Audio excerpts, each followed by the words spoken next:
నమస్తే, నేను మీ ఎస్ఎస్వి భాస్కర్రావు. మీరు చూస్తున్నది ది ఫెడరల్ ఆంధ్రప్రదేశ్. ఒక విమానాశ్రయం ప్రారంభోత్సవం అనేది ప్రజాధనంతో నిర్మితమైన మౌలిక సదుపాయాల విజయంగా చెప్పవచ్చు. కానీ దీనిని ఒక వ్యక్తి ఆరాధన వేదికగా మార్చివేశారు. అంటే రాజ్యాంగబద్ధమైన పదవుల్లో ఉన్న నాయకులకు ఇది తగునా? నాయకులు మారిన భజన రాజకీయం మాత్రం మారకపోవడం వెనుక తెలుగు రాజకీయాల దిగజారుడుతనానికి అద్దం పడుతోందనే విమర్శలు వినిపిస్తున్నాయి. గతంలో ముఖ్యమంత్రిగా పనిచేసిన వైఎస్ జగన్మోహన్ రెడ్డిని అభినవ అంబేద్కర్, అభినవ శ్రీ వెంకటేశ్వర స్వామిగా కీర్తించిన నోళ్ళు చాలా వరకు ఇప్పుడు ప్రధాని నరేంద్ర మోదీని శ్రీరాముడిగా అభివర్ణిస్తున్నారు. అంటే ఈ పొగడ్తలు, కీర్తనలు అనేవి ఎల్లలు హద్దులు దాటి ఆకాశాన్ని కూడా దాటిపోయాయని, ఇది రాజ్యాంగబద్ధమైన పదవుల్లో ఉన్నవారికి తగునా అనే వ్యవహారం కూడా ఇప్పుడు చర్చ జరుగుతోంది. రాష్ట్ర అభివృద్ధి కోసం, నిధుల సమీకరణ కోసం నాయకులతో అంటే కేంద్ర ప్రభుత్వంతో సత్సంబంధాలు కొనసాగించడం అనేది ప్రతి రాష్ట్రానికి అవసరం. దీనిని ప్రజా సంక్షేమం కోసం వినియోగించాలి. కానీ అంత మాత్రాన ప్రధానమంత్రిని గతంలో ఎన్నడూ లేని విధంగా ఈ స్థాయిలో కీర్తించడం వెనక అసలు వారి వ్యక్తిత్వం ఏంటి, రాష్ట్ర పరువు ఏంటి, ప్రపంచ వేదికలపైన ఉన్న తెలుగువారి ప్రతిష్ట ఏమవుతుందనే చర్చ మొదలైంది. ఆ వివరాలేంటో ఓసారి మనం చూద్దాం. భోగాపురంలో శనివారం అల్లూరి సీతారామరాజు అంతర్జాతీయ విమానాశ్రయ ప్రారంభోత్సవం జరిగింది. ఒక అధికారిక ప్రభుత్వ కార్యక్రమంగా జరగాల్సిన ఈ ఈవెంట్ రాజకీయ నాయకుల పొగడ్తలకు, ఆడంబరాల ప్రదర్శనకు వేదికగా మారిందనే విమర్శలు వినిపిస్తున్నాయి. స్వాతంత్ర్యం కోసం ప్రాణాలర్పించిన మన్యం వీరుడు అల్లూరి సీతారామరాజు పేరును విమానాశ్రయానికి పెట్టి, వేదికపై మాత్రం ఆయన త్యాగాన్ని పక్కన పెట్టి ప్రధానిని ప్రసన్నం చేసుకోవడానికే ప్రాధాన్యత ఇవ్వడం అనేది ఆ మహానాయకుడు అల్లూరిని అవమానించడమే అనే మాటలు కూడా వినిపిస్తున్నాయి. అంతేకాదు, మన ఆత్మగౌరవాన్ని తాకట్టు పెట్టి సాధించే అభివృద్ధి ఏ పాటిదనే ప్రశ్నలు కూడా తలెత్తాయి. రాజకీయ లబ్ధి వర్సెస్ తెలుగువారి ఆత్మగౌరవం. రాష్ట్ర ప్రయోజనాల కోసం కేంద్రంతో సఖ్యతగా ఉండడం వేరు, దైవిక పోలికలతో ముఖస్థుతి చేయడం వేరు. హనుమంతుడిలా సేవ చేస్తాం, శ్రీరాముడు అంటూ పౌరాణిక పోలికలతో రాజకీయాలు చేయడం ప్రజాస్వామ్య సమాఖ్య స్ఫూర్తికే ముప్పు. నాయకులు తమ హోదాను తగ్గించుకోవడం వల్ల అంతిమంగా దెబ్బతినేది తెలుగువారి ఆత్మ గౌరవమే అనే విషయాన్ని మరిచినట్లు వ్యవహరించారు. దీనిపై సిపిఐ జాతీయ నాయకుడు రామకృష్ణ ఘాటుగానే స్పందించారు. అసలు ఈ కార్యక్రమానికి ఎన్ని వందల కోట్ల రూపాయలు ఖర్చు పెట్టడం అవసరమా అని ప్రశ్నించిన రామకృష్ణ, ప్రధాని నరేంద్ర మోదీని కీర్తించిన తీరుపైన కూడా తీవ్ర అభ్యంతరం వ్యక్తం చేశారు. ఇది ఆత్మగౌరవాన్ని తాకట్టు పెట్టడమే అని కూడా ఆయన వ్యాఖ్యానించారు. ఈయన పాపం పొగుడుతూ ఉంటే ఈ చంద్రబాబు ఏమో పొగుడుతాడు, ఇంకా పవన్ కళ్యాణ్ గారేమో అసలు ఆయన ఒకేసారి పాదాలకు నమస్కారం చేస్తానని చంద్రబాబు గారు మాట్లాడుతూ ఉన్నారు. కాబట్టి వీళ్ళిద్దరిని చూస్తూ ఉంటే నిజంగా రాజకీయాల్లో దిగజారి పొగిడే వాళ్ళని చాలామందిని చూశాము. కానీ ఇంత అధ్వానంగా దిగజారి పొగిడే వాళ్ళని ఇంతవరకు నేను ఎక్కడా చూడలే. అసలు ఆయన తిప్పలు ఆయన పడతా ఉంటే ఆయన ఎవరు, వాళ్ళ బీజేపీ అధికారంలో ఉన్న రాష్ట్రాల్లోనే ఆయనకి ఇంత పెద్ద ఇది చేయడంలే, మీరు ఆయన పిలుచుకొని వచ్చి ఇక్కడ మీరు దానికి ఇచ్చేస్తూ ఉన్నారంటే చాలా శోచనీయము. నిజంగా తెలుగు జాతి సిగ్గుతో తలదించుకునే పరిస్థితి మీరు కల్పిస్తూ ఉన్నారు. మీకంటే ఆ రామ్మోహన్ నాయుడు, లోకేష్ వాళ్ళని బెటర్, వాళ్ళు ఇంత అధ్వానంగా మాట్లాడలే.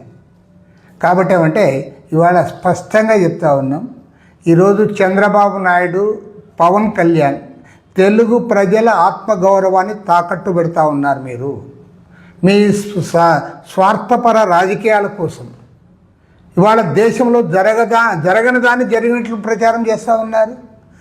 దేశమంతా కోడే కూస్తూ ఉంది. ఇలాంటి నరేంద్ర మోడీ లాంటి పనికిమాలిన ప్రధానమంత్రి ఈ దేశానికి ఇంతవరకు రాలేదని మీరు దాన్ని కప్పిపుచ్చడానికి, దీన్ని అంతా కూడా హంగామా చేయడానికి మీరు పూనుకుంటా ఉన్నారు. దీన్ని తీవ్రంగా తప్పుపడతా ఉన్నాం, ఖండిస్తూ ఉన్నాం. ఏది ఏమైనా సరే చంద్రబాబు నాయుడు గారు, పవన్ కళ్యాణ్ గారు నిజంగా మీకు ఆయనతో పని ఉంటే ఇంకో రకంగా చూసుకోండి, కానీ ఈ రకంగా అవాస్తవాలు ప్రచారం చేయొద్దండి. ఇదిలా ఉంటే గతానికి ఇప్పటికీ తేడా ఏముంది? ఆనాడు ముఖ్యమంత్రిగా పనిచేసిన వైఎస్ జగన్ను అపర అంబేద్కర్, అభినవ అంబేద్కర్, అభినవ శ్రీ వెంకటేశ్వర స్వామి అంటే విమర్శించిన నోళ్లే నేడు మోదీని శ్రీరాముడు అని కీర్తిస్తున్నాయి. వ్యక్తులు మారారు, కానీ అధికార పీఠం కోసం పాలకుల దాస్య మనస్తత్వం మారలేదు అని చెప్పడానికి ఇది ఒక ఉదాహరణ. అధికారిక వేదికలను రాజకీయ ప్రచారానికి కాకుండా ప్రజా సంక్షేమానికి వేదికగా మార్చినప్పుడే ప్రజాస్వామ్యానికి గౌరవం దక్కుతుంది. గతంలో వైఎస్ జగన్ను కొందరు అభినవ అంబేద్కర్ సాక్షాత్తు వెంకటేశ్వర స్వామి అనే ఆకాశానికి ఎత్తితే ఇప్పుడు మోదీని శ్రీరాముడు అని ఎలా వివరణిస్తున్నారు అనే ప్రశ్నలు కూడా వినిపిస్తున్నాయి. ఏది ఏమైనా పార్టీ ఏదైనా నాయకులు మారినా ఆంధ్ర రాజకీయాల్లో అతిశయోక్తులు వ్యక్తిగత ఆరాధన మాత్రం మారలేదనే చర్చ మొదలైంది. కాదు భోగాపురం విమానాశ్రయం ప్రారంభోత్సవంలో కేంద్ర మంత్రుల నుంచి సాక్షాత్తు ముఖ్యమంత్రి నారా చంద్రబాబు, పవన్ కళ్యాణ్ వరకు మోదీని కీర్తించడంలో ఎవరికి ఎవరు సాటి లేరు అనే విధంగా పొగడ్తలు ఆకాశాన్ని హద్దులు దాటాయి. మన్యం వీరుడు అల్లూరి సీతారామరాజు పేరు మాత్రం అప్పుడప్పుడు వినిపించింది. ఇది ఎంతవరకు సమంజసం అనే ప్రశ్నలు కూడా తలెత్తాయి. ఇదిలా ఉంటే ఈ సభలో అందరి దృష్టిని ఆకర్షించింది ఉప ముఖ్యమంత్రి పవన్ కళ్యాణ్ ప్రసంగం. ప్రధాని మోదీపై వస్తున్న విమర్శలకు స్పందిస్తూ మోదీ పాలనను పౌరాణిక కోణంలో అభివర్ణించారు. దేశాన్ని నడిపించడం శ్రీరాముని దైవిక కార్యం లాంటిదని, దానికి మనం హనుమంతుడిలా సేవ చేయాలి అని వ్యాఖ్యానించారు. భారత్లో మోదీకి మించిన నాయకుడు లేరు, ఆయన కోరుకున్నంత కాలం ప్రధానిగా కొనసాగాలని కూడా ఆకాంక్షించారు. అంటే ప్రజల తీర్పు ఇస్తేనే కదా ఇది జరిగేది. మరి డిప్యూటీ సీఎం పవన్ కళ్యాణ్ ఏ ఉద్దేశంతో ఈ మాట అన్నారనేది కూడా విపక్షాల నుంచి విమర్శలు వినిపిస్తున్నాయి. ప్రధానమంత్రిగా ఆయన ఈ రోజున మన దేశాన్ని నడిపిస్తూ ఉన్నారు. అలాంటి ప్రధానమంత్రిని చాలామంది ఆయన మీద మాట్లాడుతూ ఉంటే, ఆయన్ని అనకూడని మాట్లాడుతూ ఉంటే నా గుండె కదిలించేసింది, నా కన్నీళ్ళు వచ్చినాయి, బాధ వచ్చింది. దేశం కోసం కష్టపడే వారికి ఇవా చివరికి మనం ఇచ్చేదే. కొత్త తరానికి ఏం తెలుసు ఆయన పడ్డ కష్టం. ఒక్క రోజు కూడా సెలవు తీసుకోలేదు మన ప్రధానమంత్రి గారు. ఈరోజు పెట్టుబడులు వస్తున్నాయి మనకి, ఒక్కరోజు కూడా సెలవు తీసుకోలేదు. ఆయన జంతర్ మంత్రులు అన్ని మాట్లాడుతూ ఉంటే నేను ఈ రోజున ప్రధానమంత్రి గారికి ఒకటే ఇస్తున్నాను, మిమ్మల్ని కొట్టే నాయకుడు లేడు ఈ భారతదేశంలో, రాబోడు. కానీ మీరు పడ్డ శ్రమ, మీరు పడ్డ కష్టం ఎవరు తీసుకోలేరు. ఎన్ని బాధలు పడ్డా, ఎన్ని దెబ్బలు తిన్నా ఈరోజు మనం గర్వంగా చెప్పుకుంటున్నాం. మన ఉత్తరాంధ్రకి ఎయిర్పోర్ట్లు వచ్చినాయి, ఇన్ని లక్షల పెట్టుబడులు వచ్చింది ఆంధ్రప్రదేశ్కి.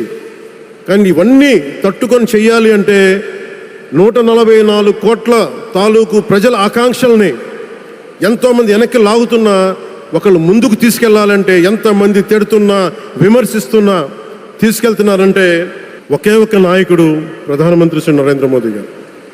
అలాంటి గౌరవ ప్రధానమంత్రి గారికి మనస్ఫూర్తిగా మీరు అనుకున్నంత కాలం అధికారం మీరు వద్దంటే వదలాలి, కానీ అధికారం మీ చేతుల్లోనే ఉంటుంది. దానికి మేమందరం నిరంతరం కృషి చేస్తామని తెలియజేసుకుంటూ, భారతమాత ముద్దుబిడ్డ మన ప్రధానమంత్రి నరేంద్ర మోదీ గారికి ధన్యవాదాలు తెలుపుకుంటూ, ఒక్కసారి ఆయనకి ఇవ్వగలిగేది భారత్ మాతకి జేజేలు చెప్పుకుంటూ సెలవు తీసుకున్నాను. భారత్ మాతాకి. ఇక మేమేమీ తీసిపోమన్నట్టు అంతకుముందు మాట్లాడిన ముఖ్యమంత్రి నారా చంద్రబాబు నాయుడు మాటలు ఎల్లలు దాటిపోయాయి. ఆయన ఏమన్నారో ఆయన మాటల్లో వినండి. Modi Sahab, I am telling you with my heart, we are in inspiring time. The world has moved from IT to AI. The right knowledge is available. The right technology is maturing. But we need leader to deliver. Democratic countries everywhere are facing crisis, searching for new leaders. We are fortunate, India is fortunate. There is a tested leadership. 25 years, Narendra Modi ji as Chief Minister and Prime Minister of India has done extraordinary work. నేను చెప్పింది వాస్తవం అయితే మోడీ గట్టిగా చెప్పాలి. Modi, Modiji.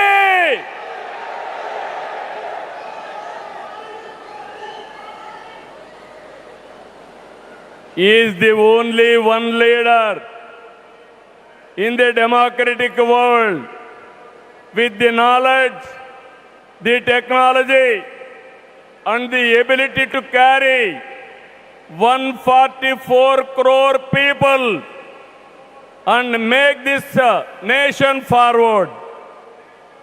For the last 12 years, all of us have to compare tremendous track record. ఆయన కొడుకు మంత్రి నారా లోకేష్ వ్యాఖ్యలు వింటున్న వారే అవాక్కయ్యారు. స్థాయిని కూడా మరిచి ఇంతలా వ్యక్తిని ఆరాధిస్తారా అనే వ్యాఖ్యానాలు కూడా వినిపించాయి. మన శ్రీకాకుళం ముద్దుబిడ్డ, నాకు తమ్ముడు సమానమైన రాముని కూడా నేను అభినందించాలి. ఎందుకంటే ఎవరు ఊహించిన విధంగా 5 నెలల ముందల ఎయిర్పోర్ట్ పూర్తి చేసి గౌరవ ప్రధానమంత్రి చేతి మీదుగా దేశానికి అంకితం చేస్తాం కూడా జరిగింది. ఈ అల్లూరి సీతారామరాజు ఇంటర్నేషనల్ ఎయిర్పోర్ట్ ఉత్తరాంధ్ర అభివృద్ధికి ఒక అద్భుతమైన వరం. ఉద్యోగాలు, ఉపాధికి కేంద్రంగా మారిపోతుంది. ఇంతేకాదు ఐటీ, ఎలక్ట్రానిక్స్, హాస్పిటాలిటీ, ఇంపోర్ట్స్, ఎక్స్పోర్ట్స్కి వారధిగా ఈ ఎయిర్పోర్ట్ మారబోతుంది. ప్రజాప్రభుత్వం ఏర్పడి 2 ఏళ్ళైంది. గడిచిన 2 ఏళ్ళలో ఇది 5వ గౌరవ ప్రధానమంత్రి నరేంద్ర మోడీ గారు ఆంధ్ర రాష్ట్రానికి వస్తాం. ఆంధ్రప్రదేశ్ అన్నా, ఆంధ్ర ప్రజలన్నా ఆయనకు అపారమైన ప్రేమ. ఆంధ్ర ప్రజలు కోరిన అన్ని కోరికలు గౌరవ ప్రధానమంత్రి గారు తీర్చుకుంటూ వస్తున్నారు. మనందరూ ఒక్కసారి ఆలోచించాలి. గుజరాత్ ఈరోజు ఇంత అభివృద్ధి చెందిందంటే అక్కడ కంటిన్యూస్గా ఒకే ప్రభుత్వం అధికారంలోకి వస్తుంది. ఆంధ్ర రాష్ట్రంలో కూడా అభివృద్ధి పథంలో ముందలు నడవాలంటే మళ్ళీ ఎన్డీఏ ప్రభుత్వాన్ని గెలిపించాల్సిన బాధ్యత ఆంధ్ర ప్రజలపైన ఉందని ఈ సభాముఖంగా కోరుకుంటున్నా. ముఖ్యమంత్రి చంద్రబాబు నాయుడు తన ప్రసంగంలో ప్రధానిని ప్రపంచంలోనే అత్యంత ఉన్నతమైన నాయకుడిగా కొనియాడారు. ప్రపంచం ఐటీ నుంచి ఏఐ వైపు వెళ్తోందని, ఇలాంటి సమయంలో మోదీ వంటి నిరూపితమైన నాయకత్వం దేశానికి ఒక వరమని అభివర్ణించారు. ఐటీ మంత్రి నారా లోకేష్ మాట్లాడుతూ జగన్ ప్రభుత్వాన్ని టార్గెట్ చేస్తూ ఎర్ర బస్సు కూడా రాదన్న చోటికి ఎయిర్ బస్ వచ్చింది అని మోదీ నాయకత్వాన్ని ప్రశంసించారు. ప్రభుత్వ నిధులు, ప్రయాధనం ఉపయోగించి 13,000 మందితో దింసా నృత్యం, భారీ పూల అలంకరణలో ఏర్పాటు చేసినప్పటికీ విమానాశ్రయానికి పేరు పెట్టిన స్వాతంత్ర సమరయోధుడు అల్లూరి సీతారామరాజు ప్రాధాన్యత కంటే నాయకుల పొగడ్తలే అక్కడ ఎక్కువగా వినిపించాయనేది విమర్శకుల వాదన. అధికారుల వేదికలను ఇలా ముఖస్థుతి కోసం ఉపయోగించడం రాజ్యాంగబద్ధమైన పదవుల గౌరవాన్ని, సమాఖ్య స్ఫూర్తిని తగ్గిస్తుందా, లేక రాష్ట్ర ప్రయోజనాల కోసమే ఇదంతా చేస్తున్నట్లు సమర్థించుకోవచ్చా? కానీ ఉన్నత స్థాయిలోని నేతలు ఇలా హద్దులు మీరి పొగడతల వర్షం సాగించడం వల్ల వారి వ్యక్తిత్వం కాదు, తెలుగువారి ఆత్మగౌరవం ప్రపంచ వినివిధుల్లో మరింత పలచన కాదా అనే ధర్మ సందేహాలు వ్యక్తం చేస్తున్న వారు కూడా లేకపోలేదు. విదేశీ గడ్డపై మన ప్రధాని కావచ్చు, ముఖ్యమంత్రి నారా చంద్రబాబు కావచ్చు, నీరాజనాలు అందుకుంటూ ఉంటే భారతీయులు, తెలుగువారి గుండెలు ఉప్పొంగడం సహజం. అది అసంకల్పితంగా మనకు కలిగే ఒక భావన. ఇందులో తప్పేమీ అనిపించదు. దేశం కోసం ప్రాణాలు త్యాగం చేసిన అప్పర సాహసవంతుడైన మన్యం వీరుడు అల్లూరి సీతారామరాజు పేరిట ఏర్పాటు చేసిన విమానాశ్రయం వేదికగా సాగిన పొగడ్తలు హద్దులు దాటాయనడం అందులో సందేహం లేదు. ఈ అంశంపై మీ అభిప్రాయాన్ని కామెంట్ రూపంలో తెలియజేయండి. మరిన్ని ఆసక్తికరమైన కథనాల కోసం చూస్తూనే ఉండండి the federal Andhra Pradesh. SSV Bhaskar Rao, federal correspondent, Tirupati.